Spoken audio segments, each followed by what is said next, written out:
What is up, guys? Welcome to the ThinkComputers Weekly Tech Podcast. This is episode 396, and our podcast is brought to you by Amazon. If you go to thinkcomputers.org/Amazon and happen to purchase something that gives us a little kickback and keeps the podcast ongoing, with me is my co-host Ryan, and he is obviously really excited about the Chiefs winning the Super Bowl, it seems. I am. What can I say? We talked about it a little bit at the end of the show last week. Came away with the win on Sunday. So it was really I have to say they really didn't show up in the first half, but the second half, yeah, they were turned around. They turned it around. I still don't think this team was as good as previous teams. No, I agree, but they just have a way of coming back, and I think it has a lot to do with Mahomes. I mean, that's just like Absolutely. how when the Steelers were actually a good team, like Roethlisberger, like you give it to him on like a no huddle offense, and like Right. he's getting it down the field, and like same thing with Brady. Like Brady would just like come back, and that's like. Yeah, so it was good. I'm glad it was close. Like I said, when the Super Bowls are blowouts, like you kind of just stop watching the game because it's just not exciting. But no, it was a good Super Bowl. Halftime show was good. Somebody posted on Twitter that was like for people our age, because like we're in our late 30s. It's like it was our first oldies concert. Oldies, yeah. Because it was Usher. But no, that was really cool. It was good. It was fun. Yeah. Did you see any commercials that like stood out to you? I don't think so. I watched. I mean, I sat there the whole time. I was concentrated on the game. I feel like I was like looking at things on my phone during commercials for the most part. I don't know that I really saw anything amazing. Temu had 3 Super Bowl commercials, and they are pronouncing it differently now all of a sudden. Yeah, we didn't know how to pronounce it apparently. Yeah, but I think they had commercials last Super Bowl. Like I feel like they had one last Super Bowl. Maybe, I don't remember. I don't know. But yeah, and then what's really funny? So during the game, or like during a commercial break or something, our friend accidentally hit the remote, and I thought it was a commercial because you remember the Tubi commercial. Yes. I was like, "Wait, is this a commercial?" He's like, "No, I accidentally hit the remote." That's pretty good. Yeah, no, nothing really kind of like stood out to me, like especially like tech commercials. Like they weren't like a car. Like I don't know. I can't think of any that were really memorable. Yeah, and I was at a party too. I feel bad for those marketing people that spent the money and all the time designing that. The Dunkin' commercial was funny. That had like everybody. It. But I can't stand Ben Affleck, so that's. Oh really? Yeah. What's up with that? I don't want to get into it. He's good in certain roles. There's some movies that like people are like, "Oh, the movie's amazing." I thought he was bad in. But it was a funny commercial in my opinion. I thought that one was funny. I think the most memorable commercials for the most part at the Super Bowl are like the funny ones, like the ones that make you laugh. Yes. Or like again, like the Tubi commercial that like they got you, like they thought it was, I guess the Christopher Walken one. Was it like a BMW commercial? I think. This year? Was kind of funny. Yeah. I don't remember even seeing it. So yep. I'd have to look that up. But yeah, cool Super Bowl. They said it was the most watched Super Bowl too. Yeah, I think so. Yep. And the most money that was bet on the game as well in Vegas, they said. And Corey's my buddy Corey's in the chat. He said Taylor Swift concert. Yeah, I mean you knew that was going to happen. There was a video of her like chugging a beer, which was kind of funny to see. Yeah, it was funny. You knew that was going to come though, like her being on camera. Yeah, and then the videos after of Kelsey's brother at the club hammered. Oh, I haven't seen those. They went to where did they go? They went to XS at Wynn, right? And then they also went to somewhere at Resorts World. Yeah, if you're gonna win a championship, Vegas is probably the best place to do it because you can party all night there, and it was just the stuff I saw on Twitter, the videos and everything. It's just so fun. I'll have to look it up. Yeah. But anyways, enough about the Super Bowl. Obviously, this is not a sports podcast, a tech podcast. So we're going to talk about tech. We have a lot, actually not so much to talk about. We have some really cool reviews and some other stuff. And we're going to go over one of the things that I've complained about on this podcast for quite a long time. USB naming and what it all means, and for you guys to easily understand it. So that's going to be part of our question of the week. If you guys do want to follow along, we do have our show notes page that has everything that we're going to be talking about this week. So as we go through the stories, you can go ahead and click through and get more information on what we're going to be talking about. Of course, we're going to start out with reviews this week.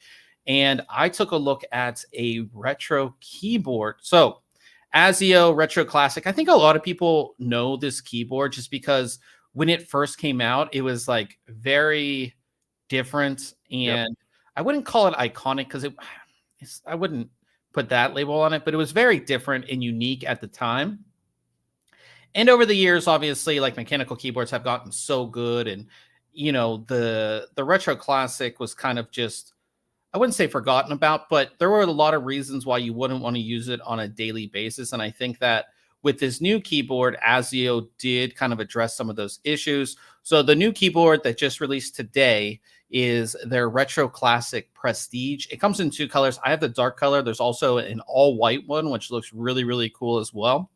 Full-size keyboard. And obviously, if you're not familiar with the Retro Classic line of keyboards, they're made to look retro. They're made to look kind of like typewriter, sort of steampunkish as well. You have some really cool, unique materials that the keyboard is made out of. And this one is actually made out of wood, which looks really cool, and like a gunmetal frame. So this is actually, the black is actually all wood. And then we have an all metal kind of gunmetal frame, and you can kind of see like the screws in there. Just to give it like that sort of retro look. Now, the massive change with this keyboard compared to previous Retro Classic keyboards are that the actual keycaps are more square. The ones on the previous keyboard were circular. And while that looked super cool, and if you're looking for that really cool setup look, typing on a circular keycap is just not all that comfortable. And I reviewed all of the Retro Classics before, and that was the biggest gripe, was like, as an everyday keyboard, it's not that comfortable. So what they've done is they've made these more of a square with sort of rounded edges. And these keycaps are super nice because you have like the main keycap section in the middle, but then around each keycap is like this sort of like metallic outer frame. It just looks really cool. Obviously, these pictures aren't necessarily going to do it as much justice, but again, it looks awesome. Like these look amazing. And again, it gives you that really retro feel, which is awesome. You have like these oversized LEDs for all of your indication, you know, caps lock, scroll lock, all that kind of stuff. At the top there is backlighting. It is white, which I'll show you. We do have mechanical key switches. These are the Gateron G Pro 3.0s, and we have the brown ones. And it's hot swappable, so you can swap these out. So that's one of the big changes, as well as, you know, new switches come out. A lot of people just buy a brand new keyboard. And with the previous Retro Classics, if you wanted to try out new switches, you couldn't because it wasn't hot swappable. So now they're hot swappable. Now you can take these out, which is really nice there as well. And this keyboard is wireless as well. So you can do Bluetooth or wired connectivity. Windows and Mac supported as well. So work on both platforms. Really cool. The actual feet here, they're really, really cool. So by default, this is kind of how the keyboard sits. But all you do is you like just turn the this top one right here, just turns, and it gives you more of an extension, which is pretty cool. Really unique way to do it instead of like the pop out feet. Just looks pretty cool in my opinion. So they did a really good job with that there as well. And again, you can see those like really big oversized feet, which again add to the whole aesthetic of the keyboard. Like I said, I think looks wise, this keyboard's great. Like I said, it is full size too, so you get your full complement of keys and you get a full number pad. So this is a larger keyboard overall. As far as that lighting goes, here is what it looks like. I mean, it's only white. It's not per key RGB or anything like that. And there are no effects. So there's just brightness levels. There's like 5 different brightness levels, and that's basically all you're going to get. But that is what it looks like. I think it looks really cool. Again, this is a very much an aesthetic piece that's going to sit on your desk if you're going for a certain look. But I do think overall in my typing experience, it's a much more comfortable keyboard than the previous keyboards, which I think is the biggest thing. Because with anything, if it looks cool, I always say this like with girls' clothes, like they'll wear the dress once, but they're not going to wear it multiple times, especially if it's not comfortable. Yeah. This is kind of like the same thing. It's like, yeah, like those circular keys are nice, but like how long are you going to actually type on them because it's not that comfortable? This is actually a really comfortable typing experience, which I was actually really surprised at because, again, I reviewed the previous keyboards. And while you can kind of get used to the circular keys, like your fingers kind of slip off of them, and it's just it's just not comfortable. So this is a much more comfortable typing experience. I do have an audio sample of typing on the keyboard if you want to know what it sounds like. It's a pretty good overall typing experience on the actual keyboard itself. Beyond that, there is no software either, so you can't reprogram this. So this is kind of hard to really suggest for gamers out there, especially people who use macros or things like that. That was kind of the downside to the keyboard in general. They are launching this on Kickstarter today. $149 for the early bird, and then $169 after that. And then the MSRP will be $209 after the Kickstarter. But the Kickstarter just started today, so you have 30 days if you want to get it. And yeah, we have the link to the Kickstarter in the review. I gave it an 8 out of 10. One, no software. And I think, when the original Retro Classic came out, mechanical keyboards and unique keyboards were kind of like a novelty. And now we have such a big choice, right? We have so much choice when it comes to mechanical keyboards from well-known brands, from brands that we've never heard of. Like we just did the Arbiter Studio review last week, and getting these really good keyboards. And I think the bar has to be set higher, and not having software. The keycaps themselves are a bit flat. It's kind of a basic mechanical keyboard beyond the looks. Yeah, no RGB either. No RGB. It's very comfortable. It feels great, but like, using something like the Arbiter Studio or using like the Holy Panda X switches from Drop and some of the other things, and those keyboards that have like an amazing sound, which I don't think the sound on this, it's good. It gives you that good mechanical sound and what you would want, but it's not to that next level. So that's why I gave it an 8 out of 10. I still think it's a great keyboard. I think it's very comfortable to type on, but it's not to that sort of next level. I think that ASIO could have done, I think that they want to keep the same design too, because this is the same design they've had since like, I don't know when the first one came out, but I mean, they've had this design for years, right? I think they could have done something a little better as far as material and again, but I do think it's cool. Check out the white one too. Like I'll go on the Kickstarter page here, see if you can see the white one. So this is what the white one looks like. That does look good. And is it wood on that one as well underneath? It's ivory. Or I think it's white leather and ivory. White leather. Yeah, white leather. Yeah, white leather and ivory on that one. So that one does look really cool. And then the outer is like a silver. It does look cool. And again, these are really great for like a setup look and things like that. And again, I really like that they changed the keycaps because now they are very comfortable to type on. So like I said, but I gave it an 8 out of 10. Check out the review if you're interested. We do link the Kickstarter if you want to check out more information on. There's like a kind of close up of what the white looks like as well to see the difference there. But I do think they look good. It just software would just kind of bring it to the next level too, I think, especially if somebody who wants to use this and you are a gamer, like not having the ability to do macros and things like that is a little bit of a letdown. But yeah, check out that review.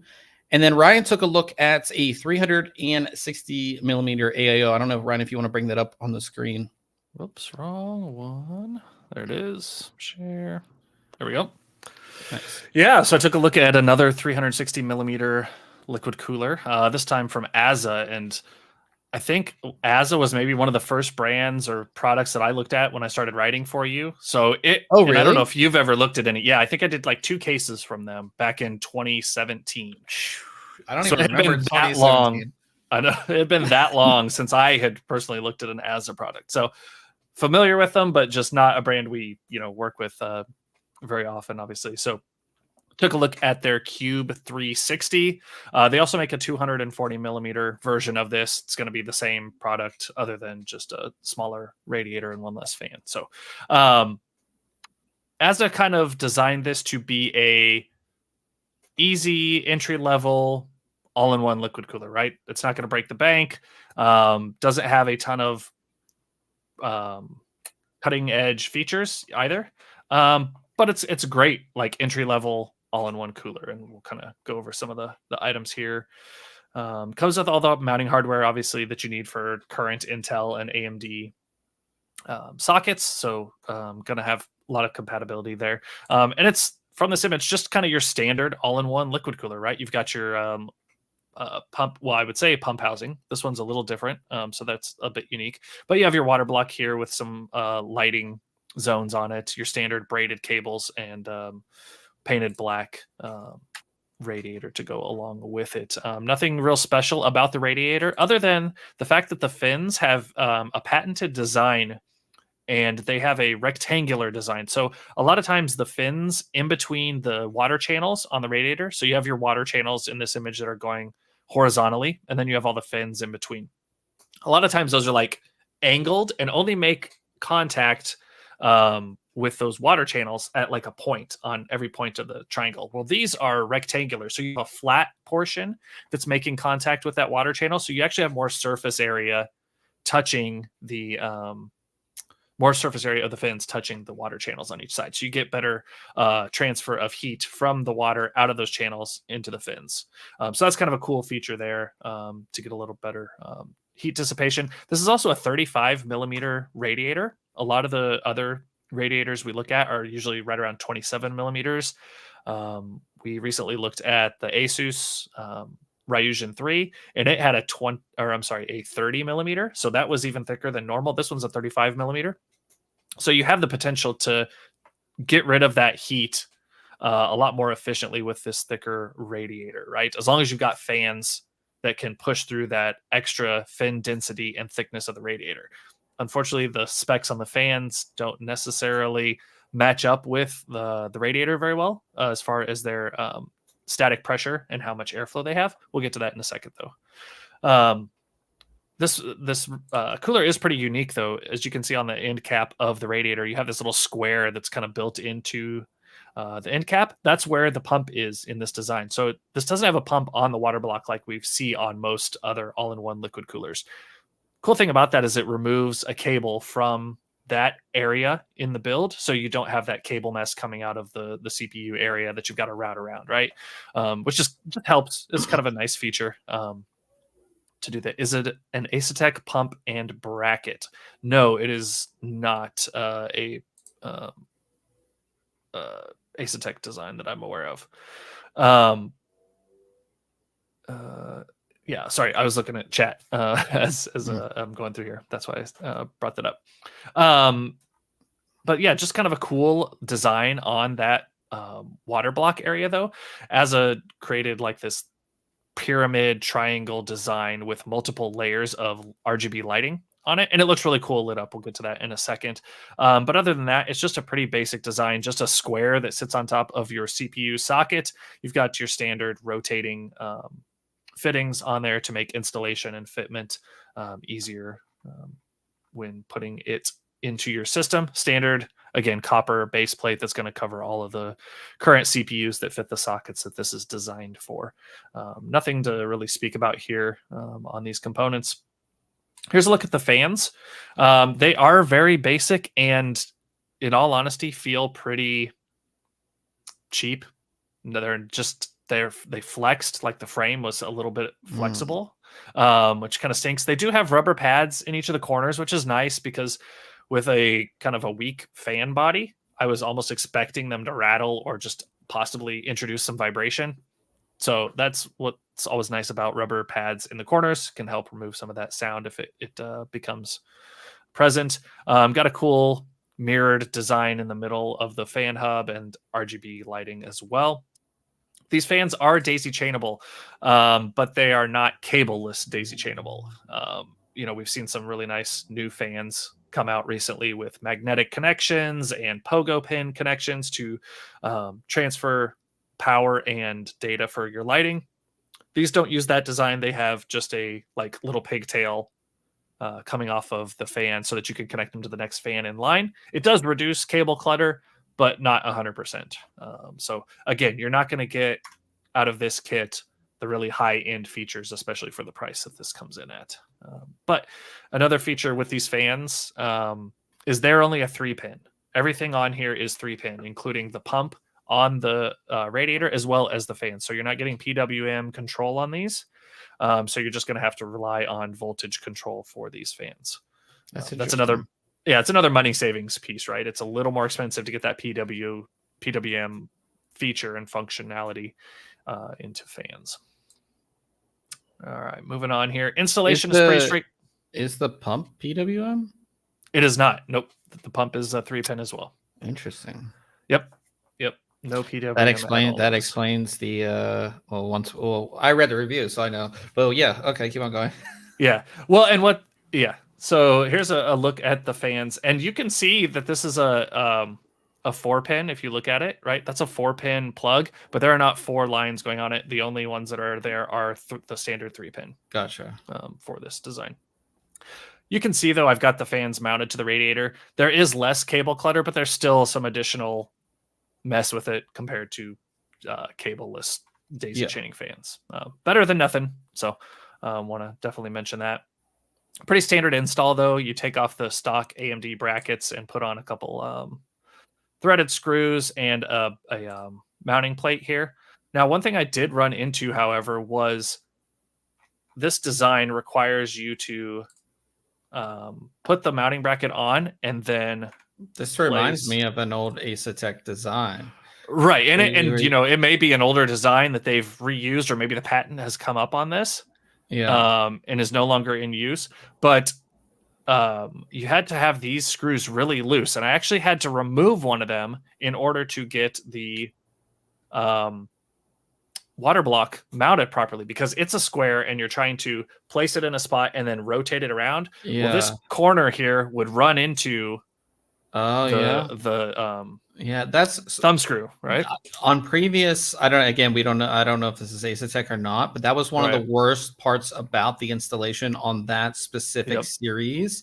And it's like almost like night and day compared to like the mounting systems we have now on a lot of the newer coolers, because that is like, I wouldn't say it's nightmare fuel, but like it just reminds me of the stress of like trying to put it in there and then trying to get the line up, and then like one of those little grooves doesn't line up, and like you said, because that square housing is a little bit larger, you had to remove, like it's not what we're used to per se. Yeah, and the way it's held, the way it mounts is like you can't take this bracket and put it onto the pump housing and keep, because it's just going to be loose, right? So you have to like do it this way. It's not ideal by any means, and it could definitely be a frustration point for someone that hasn't had the experience of putting on multiple coolers and realizing like what you actually need to do to get it to fit on there. So that was kind of a pain.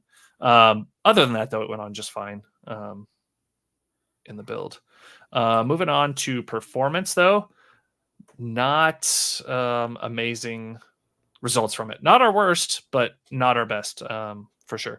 Our idle temperatures, it's at 30 degrees, which when you compare it to our best, that's only 6 degrees above our best, but it's still towards the top of our liquid cooler field of coolers that we've tested in the past. So, and then same thing with load temperatures.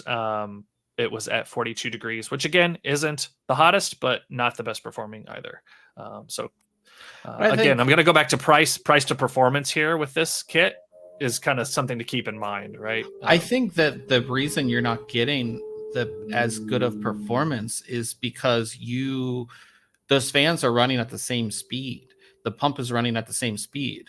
Right. Yeah. You've got, unless you make manual adjustments to that, fan, right, you're not going to get that PWM control. So that's what I mean. Right? So that's, because typically, your CPU, like you're doing your testing, you're putting load on the CPU, that pump, and some AIOs, it's just the pump. Some AIOs, it's just the fans, or some it's both. But those will ramp up because that CPU is getting hotter, and the PWM is telling those fans, you need to ramp up to keep this, under control. So that's a bit disappointing. Yeah, an old man was saying that design looks like Asetek, and it may be that they're utilizing it. They didn't mention Asetek in the design or in any of their documentation. Yeah, and I don't know if that design is still patented by them or if it's opened up and that's they an can old utilize design it without because exactly.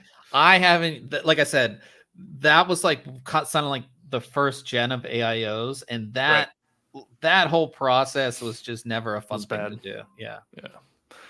So here's a couple shots of it lit up. Doesn't come with a lighting controller or anything, but the connection is just a standard 3-pin ARGB header. So as long as you got a compatible motherboard or lighting controller. I do think it looks really good. Ryan did a video we put on social of the actual lighting. I think I had it going like a like rainbow or something. Yeah, no, but I think it for a non-LCD based AIO, I do like the design of the lighting. I think it looks really good. Yeah, no, it does look very nice. The fans look pretty good, lit up as well. You can kind of see them in some of these images that we got here. So overall, I gave this cooler a 7 out of 10. What were you gonna say? You gonna say something? Yeah, I was gonna say, how much is it? So it is the 360 is $99. So right at $100. But it's not terrible. The installation can be a little tricky. The performance just wasn't there for me. The fans were a little iffy, right? I think it could have some, and no PWM. It's just there's some nice things that you get with another $20 to $30 sometimes, or a brand that's a little more well known that can maybe afford to put in some of those nicer features at the same price point, right? Not to say that this is bad, right? This can still go into, a beginner build, a first time build, a budget build, and it's gonna cool all but the hottest CPUs and keep them cool, right? You can utilize it. It's just, I just wasn't overall impressed with it, unfortunately. Gotcha. But we don't have to be overly impressed with every product, right? I mean, but no, I do think it looks great. I definitely am kind of disappointed with that bracket is. Yeah. It just, I mean, that's like a 10-year-old bracket or something. At least that type of design where you put it in and you turn it. Never was a fan of that, in my opinion. Yeah. Old man was asking if you have to adjust the speed in the BIOS. Yeah, so you'd have to just make adjustments. Or if I guess your motherboard can send different voltages maybe to it, depending on what your motherboard supports. Yeah, so your motherboard, depending on your motherboard, it will you can set the speeds. You can also set a curve, and it should change the speed of those fans based on that. I think you just don't get the minute little changes that you get with PWM to like react as well. Yeah. So yeah, check out that review. Like I said, I still think it looks really good overall. So moving on from that, I took a look at a flash drive. This is new tech here. A lot of people yelled. We posted this on TikTok, and a lot of people were saying, "Oh, this is 10-year-old tech and all this stuff." And I was trying to explain to them that this is a USB 3.2 Gen 2 flash drive, Gen 2, which we'll get to at the end of the podcast when we talk about USB. But this is the Patriot Supersonic Rage Prime. As I said, this is a USB 3.2 Gen 2 flash drive. Super small. I mean, as you can see, I mean, it's really small. It's not that big. It's a flash drive, so there's not a whole lot to talk about with this. Plastic, though, which not the biggest fan of, especially at this performance level, but it's plastic. It does have the retractable cap. So the USB drive itself, or like the USB connection, is protected. And when it comes to Type A's, that's definitely really good. So that is protected. And it's just a small little drive. I mean, as you can see, it's like in my hand there. I mean, it's not. It's amazing that you can fit a terabyte into that space. Yeah. So this is available up to a terabyte too. I believe it's 128, 250, 500, and 1 terabyte. So this is the largest capacity, 1 terabyte, which is a lot of data that you can put in a small flash drive. And there's not much, like I said, it's a flash drive. It's not much to it. But the interesting thing in my testing is we ran Crystal Diskmark, and this drive is rated for around 600 megabytes a second. And as you can see in Crystal Diskmark, I mean, we're right around 600 megabytes a second. And then we ran some other tests, and we're like getting close to almost 1,000 megabytes a second in a lot of these other tests, as you can see. So I would say, depending on your system, you could theoretically get this to true USB 3.2 Gen 2 speeds, not just the 600 megabytes a second. I think it has a lot to do with the drive and how the drive kind of heats up as well. That has a lot to do with it too, because it does get hot. I was going to say, did you notice it getting warm? Yeah, it does get warm. So I think that this could be this is the true speed if it gets hot, and if it doesn't, these are the, you basically, if you have a motherboard or laptop that's USB 3.2 Gen 2, if it doesn't get that hot and you're doing like short writes and things like that, it should theoretically get up to that 1,000 megabytes a second, which is really good for a flash drive, and a flash drive that's 1 terabyte. I gave it a 9 out of 10. It's $97.99, which can be expensive for a flash drive, but again, it's 1 terabyte. 2, it's very fast, and 3, it's so, I wish I had it here. Oh, I do have it here. I mean, it's here. Let me make myself big here real quick so you guys can see. I mean, this is the drive. It's super small, as you can see. So very, very small. I feel like you guys in the chat, is my screen like, I feel like there's like a film on my screen. Like I don't look like as clear as normal. Yeah, or maybe it's just like the reflection off of this drive. Hold on a second. Like, does this look? Yeah, it just looks, at least like what I'm looking at. This doesn't look. Yeah, I was gonna say, I get the across the internet version, so yeah, pretty standard for your. But in any case, this is the drive. It's very small, as you can see. But this is a terabyte. That's a terabyte on that, which is awesome for transferring data, for doing stuff like that. Just a great little drive, and again, it's fast. So like I said, I gave it a 9 out of 10. My only real gripe with the drive beyond the price is that it's made of plastic. We have seen some other drives. Do I have it? I do have it. Like this Lexar drive right here, as you can see, like it's made of metal, which is a lot nicer. So that was my only gripe with the drive. But check out the review. Like I said, if you're looking for a fast drive, and these go on sale a lot too, because flash drives are stuff that people just always need just for transferring data, going back and forth from work and things like that. So they go on sale a lot too. So definitely go ahead and check that out. Cool little drive. Moving on from that, we did announce a contest last week, giving away a copy of Power World, which I still have yet to play. I've seen so many memes for Power World on social media, which is really funny, but we are giving a copy away. 5 hours left. So if you're listening to this on audio, you probably missed it. Yep. It's probably passed, but don't worry, because we're giving away one of these. Oh, there you go. Tomorrow. So we'll be launching the contest for one of these tomorrow. But if you're listening to the podcast now, you're listening to the stream, you're in the stream, enter to get a copy of Power World. And this is worldwide. So because this obviously is a digital product, we can do worldwide. Most of the physical products like this are usually like US and Canada. So yeah, get your entry in. Super easy to enter. Just fill out this widget, and there's a bunch of different ways you can enter as well. So yeah, really cool. The link is in the show notes, and if you go to the website, you just click on contests, and it is the first one. So it's right there. So and we will, I talked about it a couple of weeks ago.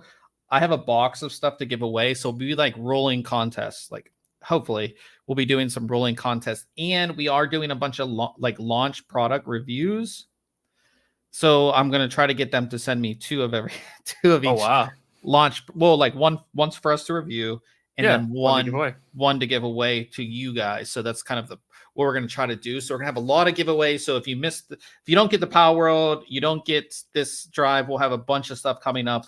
And it's going to be exciting year for giveaways. So hopefully we'll do more than last year. So we did some big ones. We did the RTX 4070. Yep. We did some other ones, but we'll have some really cool stuff to give away this year as well. So definitely stay tuned for that. Moving on to Case Mod Friday, we have a really interesting one. This is super themed, but interesting, and it is obviously a showpiece, like for a brand, but I do think it's cool. So this is called Winter, and if you guys are watching, it looks very wintry. Yeah. It's sort of fashioned after a snowflake. This one, who is this by? This is by Monstar Gear, which I don't believe we featured them before. Doesn't sound familiar. This is part of the Thermaltake Case Mod Invitational. And obviously this is a show of Thermaltake products and things like that, but it's fashioned after a snowflake, and that's sort of made up of all these different reservoirs, and these are all functioning, like they all work. So the water is being circulated like throughout the entire thing, which is pretty cool. Motherboard in the middle, graphics card, all of that. This sort of chrome water cooling, and again, all the water cooling is done by Thermaltake products as well. You can see the back, how everything is all connected. This is obviously all custom made. Are these like the fill ports up here, Ryan, at the top?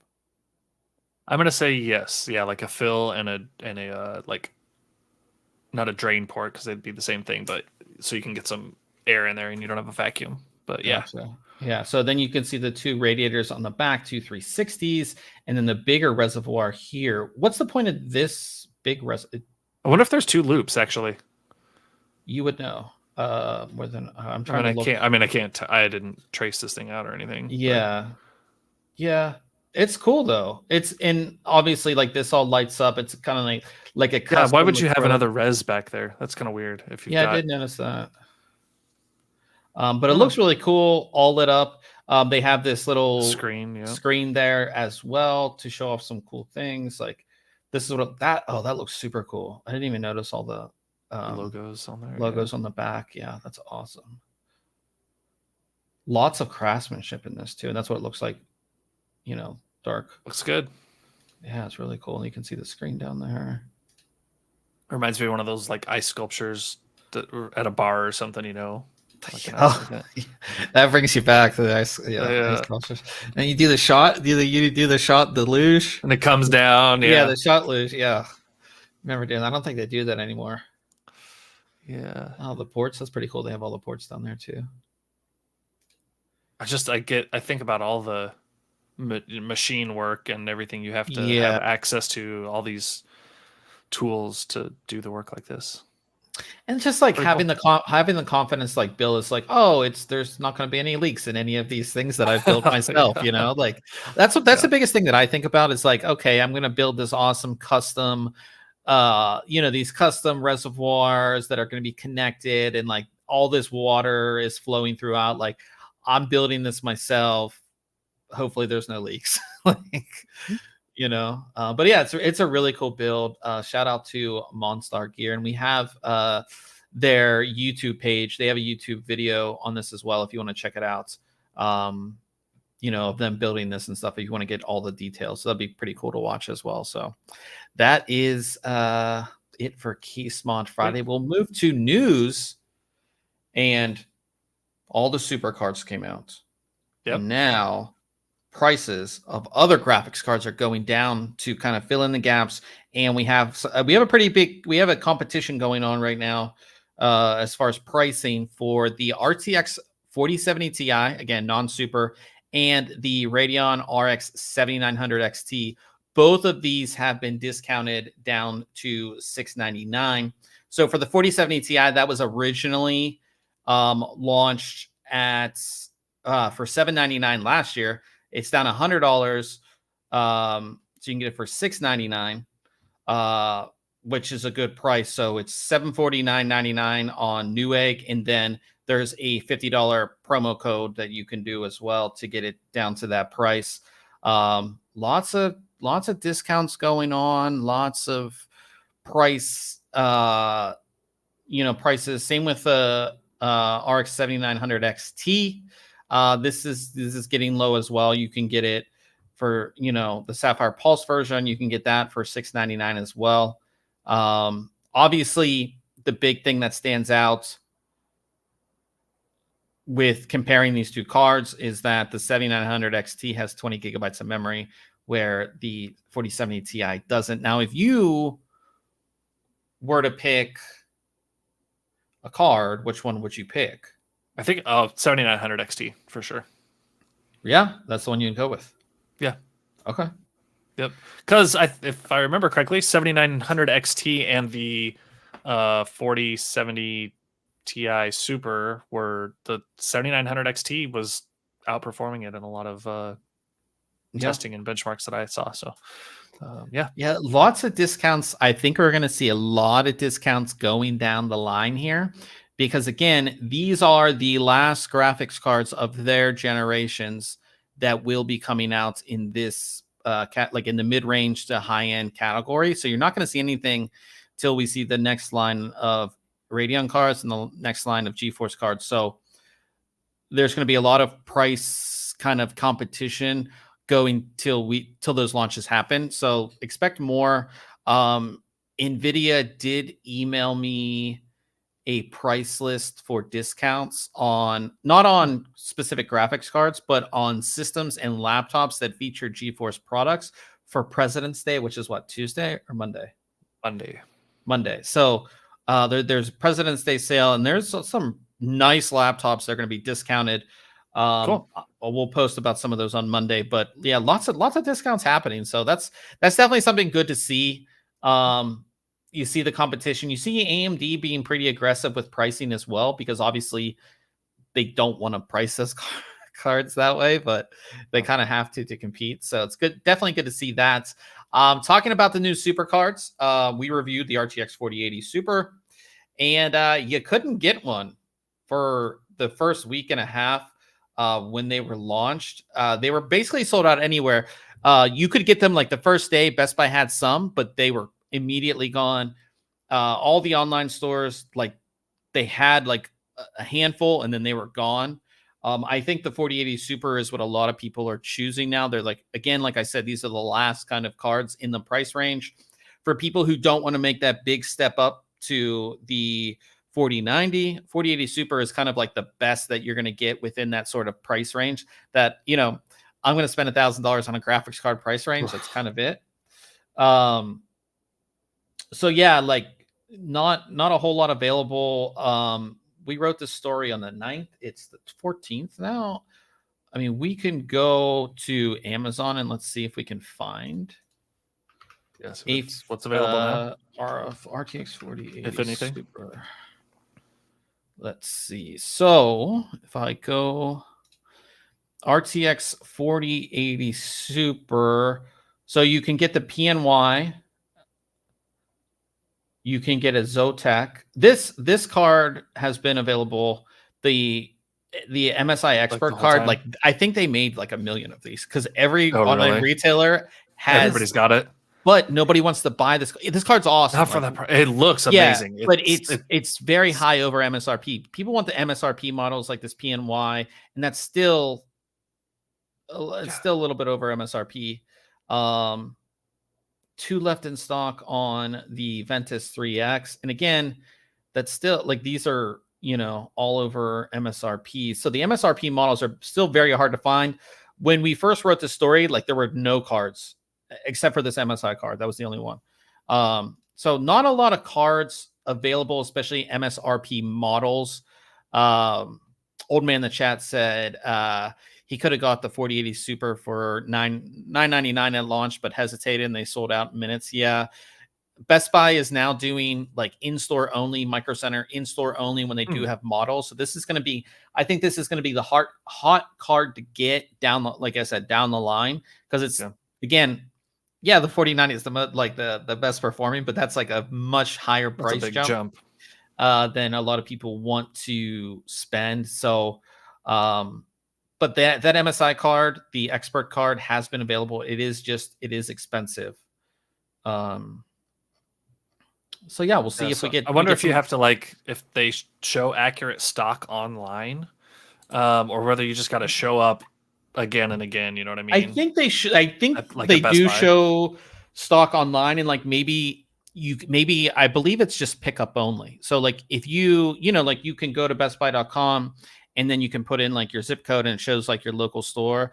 And if it's available, you can buy it. Like you can buy it online, but you have to pick it up in store. They won't ship it. So yeah, everything's sold out, it looks like, for me. Yeah. So it's gonna be a tough one to get. Talking about a 4080 Super, this is a monstrosity of a card. I had never heard of this company. This is a system builder called ThinkComputers, and they've put together this 4080 Super that looks like this with an AIO, which is I mean, I like the design of the shroud on the card. I think that looks kind of cool, but yeah. Yeah, so this is their, and it has these weird levels. Do you see that? I was like, I just noticed that. I had never supposed to be like liquid. Is it supposed to make us think that there's? I mean, at least it's going to tell you that your graphics card's level. And there's a battery. Isn't that a battery symbol there too? Like it looks like a charging battery. You know what I mean? Yeah, I don't think that. I think that probably just lights up. Yeah. Or you know what? That could show you that like the AIO is powered. That'd be kind of cool. Yeah, maybe. This. I mean, yeah, it's like it looks like a charging battery. All that the Furious going on again. Yeah, I know. It's been like a lot lately too. Good Lord, that build is a mess inside. Look at that. Well, that's the thing too. So you have the 3 cables. You have the AIO going, and the AIO is only a 240.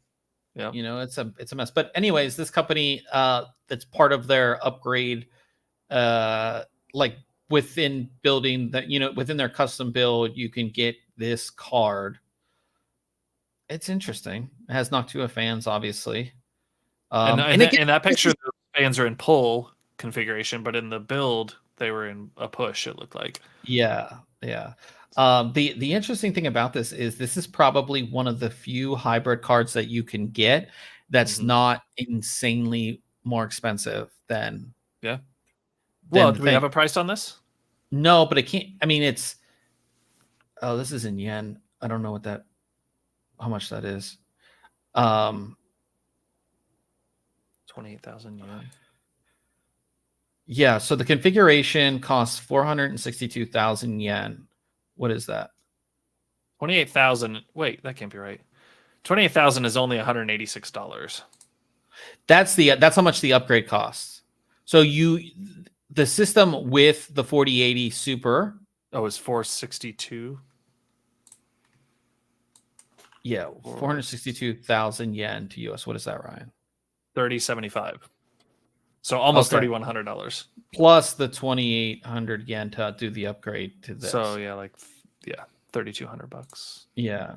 So, and that's with a Z790 14700K and the 40. Yeah.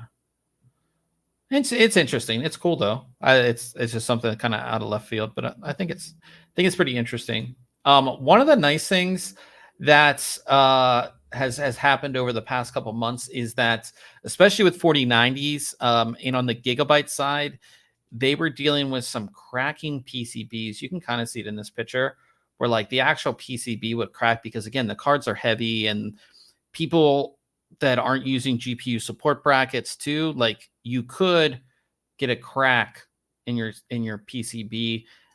They have addressed that issue, and on all the new super cards, it has been addressed, and they've added this like extra piece of whatever in the cards. But that's nice to see. They're not, so they won't have that issue, and obviously that helps them with RMA and stuff. But yeah, so you're not breaking your traces, and 2, you're not cracking your card. So they added some extra support on that connector, which is really nice to see. So kudos to Gigabyte for fixing that. And again, that's all in all the new super models. So if you're buying a 4080 Super, it will have this little section added. And I think mostly 4080 Super and 4090 are the cards that really have this type of issue because they're so heavy. And that's going to cause that. So, but in any case, if you are using a bigger card in general, most of the big cards these days, especially like the non-MSRP models, will come with some type of GPU support, but if they don't, you can pick them up on like Amazon for like 10-15 bucks. It's just always a good thing to have if you have a very heavy card. Anything last generation you probably won't need, but that 4090 is like, it's just like such a big card, because I have a 3090 in here with no support at all, and I've never had any issues. But I mean, even that 4080 you had, that Strix card was a beast. Yeah, they're big. So yeah, just keep that in mind. We talked about I think it was a last podcast. No, it was a podcast before. We talked about the 2 8-pin EPS connectors on your motherboard and power and all that kind of stuff. And this story has something to do with that. So the upcoming, which it hasn't come out yet, Intel Core i9 14900KS will draw up to 409 watts on stock speeds. We'll talk about that. This processor hasn't come out. We expect it to be announced at CES. This is the special edition processor. No, we were expecting it at CES. Oh, I thought you said we are expecting it. Oh, okay. No. I don't. Yeah, we were expecting it. We were expecting it at CS. I don't know. I mean, Computex is decently far away in the beginning of June. Kind of everybody kind of expected this to come out or be announced or be available, announced at CES, available later. It's not out. Again, this is special edition, highly binned CPU. This will be the fastest Intel desktop processor to come out. But it hasn't, and it has been tested. The guys over at HKEPC found this database listing of the OCCT, which is a power stress test database. They found it in there, and in this specific system, they turn the power limit off. So if you've ever done overclocking, you basically turn your PL2 or your maximum turbo power limit like to unlimited, or in most motherboards, it's 4096 watts. That just like makes it unlimited. Like you can just put as much power through it as you want. If you're doing overclocking, that's typically what you do. And the chip can do 56 seconds of maximum turbo power at a time. So they did that, ran the test, and they measured 409 watts being pulled by the CPU. And this is not overclocking. This is just at its stock, was it 6.2 gigahertz that it will boost on the P-Core by default. So that means, so we talked about it a couple weeks ago, that you should probably have both of those 8-pin EPS connectors connected when you're running those, this. Absolutely. Old man in the chat says, is there an air cooler that will work with 409 watt power draw? The thing is, it's 56 seconds. Right, that's what I was just going to say. That chip will heat up. If anything, it will thermally throttle itself, and it won't even hit that. But if you have,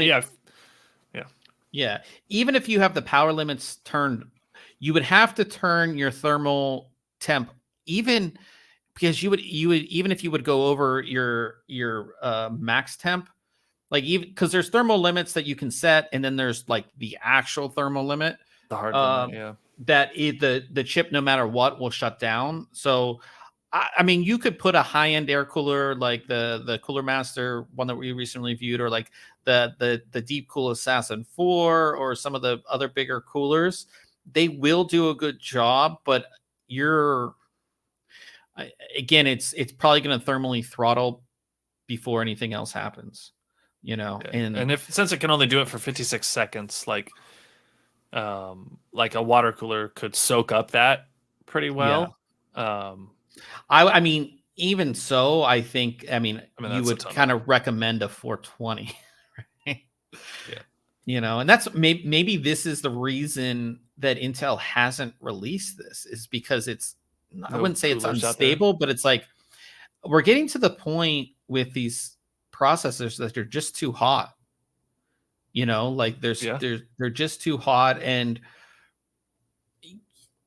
like if you're running a Ryzen 9 or if you're running a Core i9, more or less a 360 is kind of like what you need as a bare minimum, right? And that's kind of scary. Like, don't you think? Yeah, because if you had a 360 millimeter AIO, you were running the highest end thing, and that was like that gave you so much headroom. And now that's kind of like the bare minimum. The base, yes. Yeah. I mean, that's why we saw a lot of companies, and these aren't even like well-known water cooling companies or well-known cooling companies. There are a lot of that 420s. they were showing all 420s. So like for the next generation, it's going to be even worse. Like everything is getting smaller, but like the cooling that we need is getting bigger, because the PCBs and the chips are getting smaller, but the cooling that we need to keep these things cool. Well, then that just means you got to have a case that supports that size of, radiator and everything. So it just keeps going. Very, very interesting story there. We'll let you know when we know more information, when that chip will come out, if that chip will come out. If it's just not stable, do you think Intel just doesn't release it? No, I think they'll still release it. Okay. Yeah. All right. And our last story. Now, this is I don't see this making sense, but here we are. Weird. Yeah. So Lenovo will be introducing a ThinkBook laptop with transparent OLED display. Now, I think the display is here, which maybe this does make, but no. No, because I don't want to type on a flat surface. No, yeah. I think it is. No, I think that's with it closed. That's the lid closed. Is it? Yeah. Okay. So this new ThinkBook laptop, which we didn't see this at CES. This is probably far off, but I guess, and again, this is I guess because it isn't. This is a render, I think. Don't know. But anyways, this transparent OLED display. And I guess this is transparent, but like transparency is good for certain situations, like having a transparent display, right? It's good in certain situations, but like for a laptop, what's the point? Right. It's like, depending on what's behind you, it could be so distracting. Unless it's down here. I mean, I know they're showing that. Yeah, so it's hard to tell. What's the point of? See, but there it looks like it's closed. Yeah, this is with the laptop closed. I don't know. What's the point? Yeah, I mean, it's cool and it looks cool, but like, what do you need to be doing on your laptop that you need to see so you through can see through? Right. That's the thing that I'm, because we saw a lot of transparent displays at CES, and the big thing was like, oh, you're in the concourse at a sporting event. You can see the score on the screen, but then you can see through to see the game. And there's certain things where like transparent displays make sense, especially on like in cars and, in hotel rooms where like the window, it can have some widgets on it and things like that. But like for a laptop, I just don't get it. Like, I just don't, Yeah, I just don't know overall. So will be interesting to see if we get more information on this. Obviously, we'll let you guys know, and we'll talk about it again. If it just, there's certain things that just make no sense, and I think that for me, that's one of them. So sometimes you just got to do it to like, I don't know, do it to do and it. And it's like a thing we're obviously talking about, so it's giving them press too. Like, how many are they going to sell? Probably not a lot, but you never know. Moving on to what we have coming up next week, we got 2 coolers. I'll be taking a look at the Be Quiet Dark Rock Pro 5, and this is another big boy CPU cooler, dual tower, dual fan, big cooler. So I will be having that for you guys. Ryan is taking a look at the Iceberg Thermal Ice Flow Oasis 360. Which I'm kind of interesting to take a look at because I was a pretty big fan of their actual air coolers. So we'll see how their liquid coolers do. Yeah, and it looks like a pretty basic cooler. And I think there's like there's I would say there's 3 camps. There's the camp of like the very basic cooler. You have like RGB fans and maybe a little RGB on the block, but that's it, right? And then you have the ones with the screens, right? Yep. And then you also have kind of in the middle where it's like, we're going to give you the really cool daisy chain fans that you snap together. That's kind of like, there's like 3 different kind of pricing and things segments, but I do like these ones that are kind of basic because not a lot of people may not want the screen and everything like that. So, well, yeah, we'll see how that one does. And Ryan will tell us next week if it's good, if it's worth picking up. And then I'll be taking a look at a keyboard. I can't tell you about it, but it's really nice and it's sitting in front of me. And I wish I could show you guys. And I was taking our picture for social media for the podcast, and it was in it, and I posted it, and then I had to take it down. Although you probably wouldn't have been able to figure out what it was, but it's from a company that's known for keyboards. They've never made a keyboard this size, and it's really nice. And it's just different in a lot of aspects. And again, I'll go into that next week. But really excited to tell you guys about this. It's been a lot of fun testing, and I've been having a lot of fun testing keyboards lately. So this has been a fun one, and I'm excited to play games with it tonight as well. So sweet. I will have that for you guys next week. And then we have question of the week. And because of our Patriots Supersonic Rage Prime review, a lot of people were wondering, I wasn't making a huge deal, but I was like, this is a really fast drive. And they're like, it's a flash drive. It's not that fast. And I think a lot of people do consider flash drives as like slow. You get your company gives you a flash drive, maybe when you start, or like, as part of like your thing you use at your work, or you get one at an event. And those are like typically USB 2.0 drives. Sometimes they're USB 3, but we'll go into the speeds. And a lot of people have this misconception about USB and speeds, and they don't understand what it means. And a lot of times too, is that you get a case, and a case says USB 3, that it doesn't say USB 3.2 Gen 2. It doesn't say 2x2. It has a Type C, but you don't know if the Type C is fast or if it's a Gen 2x2. Like, you don't know. So we're going to go over USB. And I've talked about USB at length on this podcast with the naming. The naming is so bad. The people who do the naming should be punched in the face, because they could have made it easy, and they always change what USB 3.1, because we had USB 3, then we had 3.1, then we had 3.2, and now 3.1 is called 3.2, and it's a mess. So we're going to go over what are the different current USB names, their speeds, and give you kind of an idea. And Silverstone actually has a really good diagram, which I'm going to bring up here. We'll make it pretty big so you guys can see it, of USB, the speeds, and the actual connectors as well, so you can kind of know what these are going to be. We're really not going to go over USB 2.0, because I think that almost every new device, whether it's a laptop, PC, is going to have USB 3. And there are a couple different names for USB 3, and there's different speeds as well.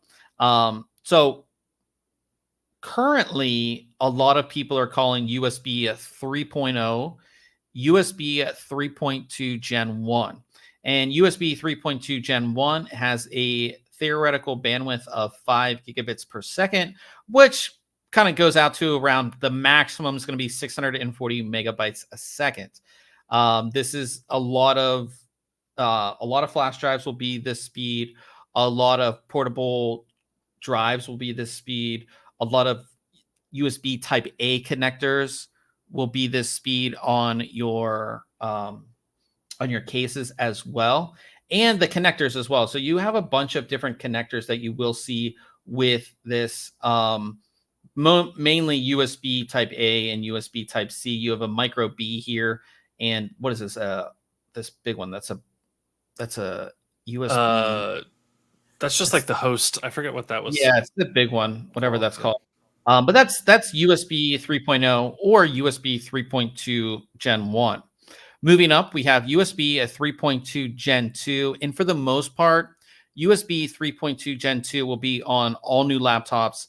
It's going to be on all all new motherboards should have a handful of USB 3.2 Gen 2 ports. This is also called USB 3.1 in some circles.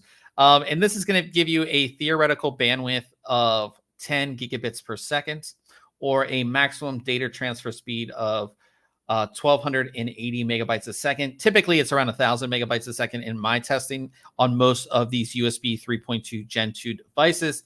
That's you're only gonna see Type A and Type C on this. That's pretty typical. Mostly Type C, especially on newer devices, is going to be Type C. And then we finally have USB 3.2 Gen 2x2. So it's like the 2x2. We call it 2x2. It's just like 2x2. Again, you will see this on some motherboards. A lot of motherboards are opting for USB 4 or Thunderbolt, which we'll go into. But this is also called USB 3.2, which again gets confusing because all of these are called USB 3.2, and this is where the USB people are idiots. But this gives you a theoretical bandwidth of 20 gigabits per second, maximum transfer speed of 2,560 megabytes a second. Typically, it's around 2,000 in my testing. This is going to be all of your portable, a lot of the faster portable SSDs that have a rated speed of around 2,000 megabytes a second. They're USB 3.2 Gen 2x2. Do I have it? Yeah. So like, wait, no, it's a 2. That plug was also is just B, like USB 3B. This big one. Yeah.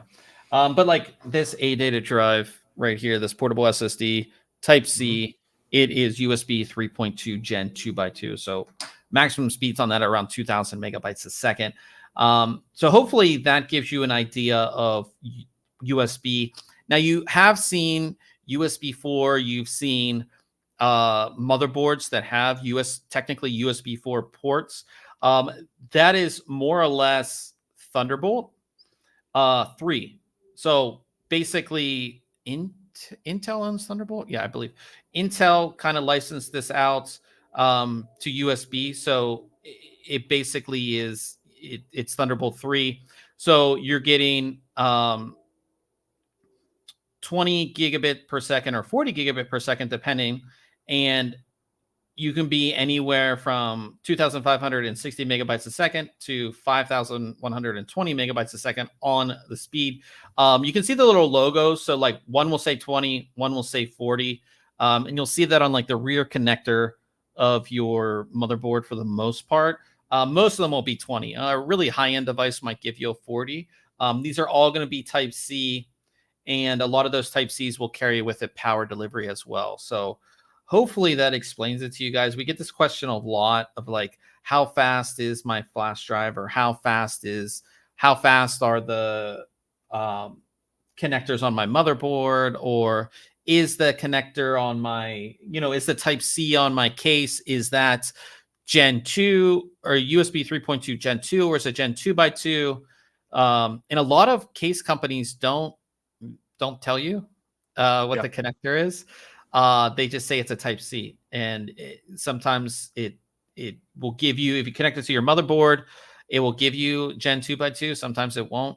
It all depends on the cable and what they're doing. So that kind of explains it. If you guys do have any questions, let us know. Yeah, you mentioned cables. Like now you've got your ports figured out. You got to make sure you got a cable that supports these two, right? Like a Type C doesn't necessarily, as you can see, there's Type C on even USB 2.0, but that doesn't mean that it's going to be able to support those faster speeds. Yeah, and that's the biggest thing too, is that people, is like, with your phones or with other things, they want like a data transfer cable. And typically, like if you're on Amazon, you buy the cheapest cable because it's just like a cable that I'm transferring data from my phone. But then you take all these videos and you want to cycle them off onto your PC, whether it's Android or it's a newer iPhone, and you're like, this is so slow. It's because so slow, yeah. Technically it's a USB 2.0 Type C cable that does data transfer. So when you're on Amazon, you want to make sure that the cable, if you're buying like a cable for your phone, that it says data transfer, and then make sure you look up the data transfer rate. And again, it's probably going to be in gigabits per second. So you either want 10, most cables will be 10. It's not often you find a 20 gigabit per second cable. or one that you want to pay for. Yeah, or one that you want to pay for. So make sure it says 10 and you should be good to go. But yeah, that's also super confusing. It's like finding the right cable.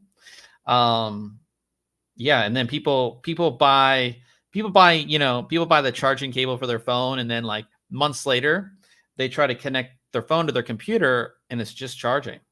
And they're like, wait a minute, I need to get data off this thing. It's yeah.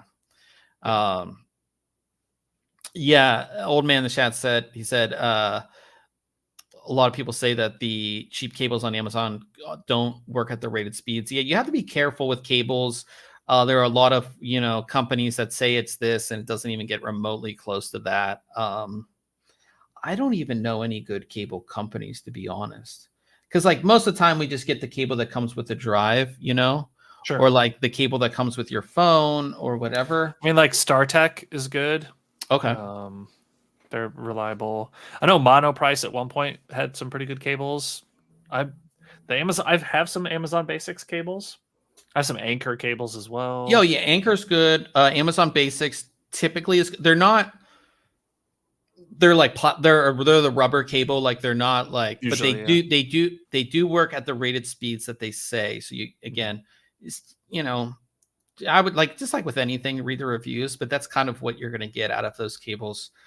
But USB is confusing. It's, again, if they just would have done it in order, we wouldn't have had this problem, but it happens a lot. But especially with USB 4, you're going to see another massive jump in transfer speeds, which is going to be really great for people like me who like super fast portable storage, faster, more availability. And again, you'll see USB 4 on a lot of like your newer laptops and motherboards and things like that. So really exciting for all of that. Also, as we come to the end here, we typically talk about anything tech related. Did you do anything tech related? Watch anything tech related? I don't think so. No. Yeah, me neither. And there wasn't any like crazy tech stuff like at this, like the Super Bowl. Sometimes they like demo tech as far as like the one year there was like a drone show, and then the one year they did the crazy 360 camera thing. And I wonder if like anybody wore the stupid Apple Vision Pro to the game. You know what I mean? Like, oh yeah, I've been seeing a lot of the Apple Vision Pro.